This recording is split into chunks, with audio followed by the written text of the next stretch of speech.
Soyez les bienvenus pour ce troisième journal télévisé de l'Avent 100% Morbihan. Ce troisième dimanche est celui de la joie dans notre chemin vers Noël. Nous le verrons à travers deux reportages.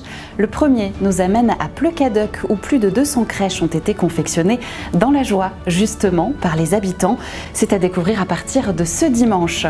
Nous irons ensuite à la clinique des Sœurs Augustines de Malétroit dans le service de soins de suite et réadaptation où un calendrier de l'Avent fédère patients et soignants.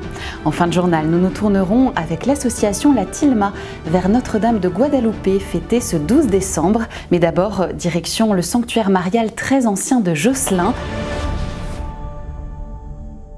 Bien, nous voici dans le sanctuaire de Notre-Dame du Roncier de Josselin, qui est un très antique sanctuaire, puisque la tradition en fait remonter l'origine à l'an 808. L'histoire nous rapporte qu'un pieux laboureur qui était en train de défricher une parcelle qui était couverte de ronces, d'épines, trouva une statue, et ce qui très vite a fait connaître ce pardon, qui deviendra le pardon de Notre-Dame de Roncier, c'est que la petite fille du laboureur, qui était aveugle de naissance, trouva la vue. Bien plus tard, après la découverte initiale de cette statue, au XVIIIe siècle, des petits-enfants qui demeuraient à Camors avaient été atteints d'un mal mystérieux et les petits-enfants ont été conduits ici et leur guérison a été instantanée. Ça a produit un grand retentissement là encore et depuis lors, d'une façon particulière, d'autres enfants ont été guéris, mais pas uniquement. Beaucoup de personnes ont reçu des grâces insignes, que ce soit pour la guérison de leur corps, de leur cœur, de leur âme. Et ce qu'on pourrait dire, c'est que dans ce sanctuaire qui est évidemment dédié aux enfants, dédié à leur famille, tous, petits et grands, peuvent demander par-dessus toute chose la grâce de retrouver une part d'enfance spirituelle, celle que nous avons perdue à chaque fois que, pour une raison ou pour une autre, nous tombons dans différents ronciers et cette mère si bonne est là précisément comme une maman qui nous enlève une à une les épines qui peuvent nous empêcher de devenir pleinement enfants de Dieu.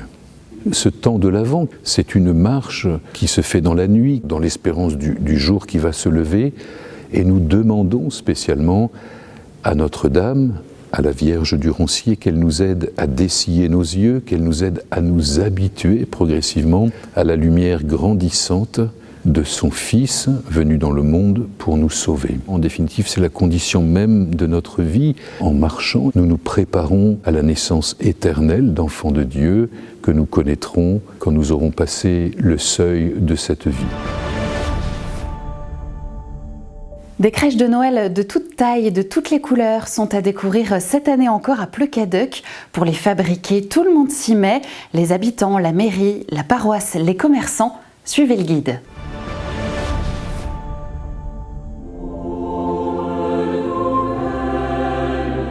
Il y a eu besoin de beaucoup d'aide pour préparer les lieux, transporter les petits abris à l'extérieur et aussi beaucoup d'échanges sur la présentation des crèches pour que chacune trouve sa place et qu'elle soit présentée de la meilleure façon possible.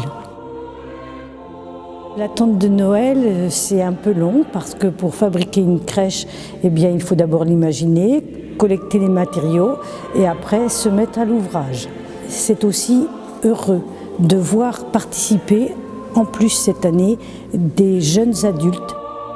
C'est aussi l'attente des visiteurs que nous serons heureux d'accueillir, de faire visiter, de leur parler, de les écouter. C'est ainsi que s'est construite l'histoire des crèches de Noël depuis 1999. Ce qui plaît aux visiteurs, c'est la diversité des matériaux employés, qui vont de l'outil aux matériaux de la nature, aux matériaux de recyclage.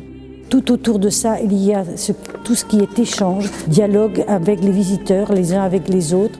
Il y a des gens qui n'entrent pas souvent à l'église, qui viennent visiter nos crèches. Il y a aussi dans la participation des gens qui y travaillent, des gens qui ont peu de liens avec l'église, qui ne fréquentent l'église qu'occasionnellement et qui sont volontaires, se proposent. Et ça, pour nous, c'est quelque chose aussi de très important.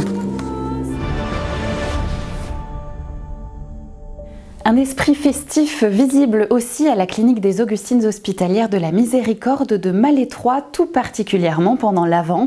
Patients et soignants ouvrent ensemble chaque jour une case du calendrier de l'Avent installée au service de soins de suite et réadaptation. Démonstration avec Sœur Laure.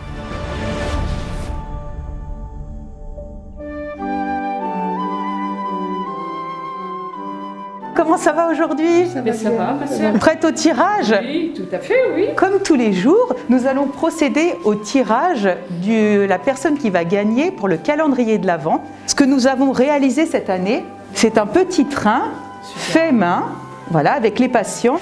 L'intérêt d'avoir mis ce calendrier de l'Avent ici, c'est que tout le monde peut en bénéficier, à la fois les patients, le personnel soignant, les visiteurs qui viennent l'après-midi. Aujourd'hui, nous allons tirer le nom d'un soignant. Parce que hier, c'était un patient qui a gagné. Voilà, chacun son tour. Chacun son tour. Alors, allez-y. C'est la surprise. Mélodie. Ah, bah Mélodie, elle travaille aujourd'hui. Mélodie. Oh, un petit chocolat. Et alors, il y a un petit chocolat et en plus, il y a une carte. Alors, numéro 8, une carte de vœux. Ça fait 4 ans qu'on organise un calendrier de l'Avent parce que je me suis rendu compte que ça permettait vraiment de créer une unité entre les patients et les soignants et puis que ça donnait aussi un air de joie que tout le monde apprécie. Oui. Oh, le petit train, il est magnifique. Mais je ne savais pas qu'il y avait des petits cadeaux dedans. Bah, c'est attentionné, c'est vraiment gentil. Hein. On appréhende toujours un peu cette période quand on est hospitalisé, mais on est tellement bien accueillis ici déjà. Et c'est important quand même, surtout quand on est hospitalisé. On est toujours un peu triste d'être là, loin des siens. Mais là, franchement, on nous aide beaucoup. Et ça permet vraiment aussi de sentir l'entrée en avant, qui est une période de joie qui nous conduit jusqu'à Noël. Chacun s'investit pour que ça soit de plus en plus beau et attrayant pour tous.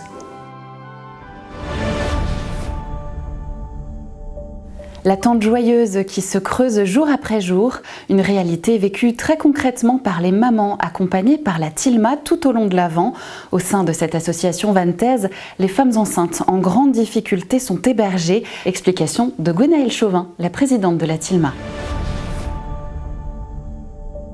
Pour commencer, vous pourriez nous partager ce qui se vit de beau pendant l'Avent à la Tilma? Oui, alors l'Avent, c'est pas forcément quelque chose qui va être appréhendé de manière positive d'emblée avec les mamans parce que pour elles, Noël, c'est un mauvais souvenir souvent. Voilà, souvenir soit de trop grande solitude, soit de violence intrafamiliale. Donc nous, on va installer avec elles les rituels familiaux comme le vivent beaucoup de familles catholiques en France.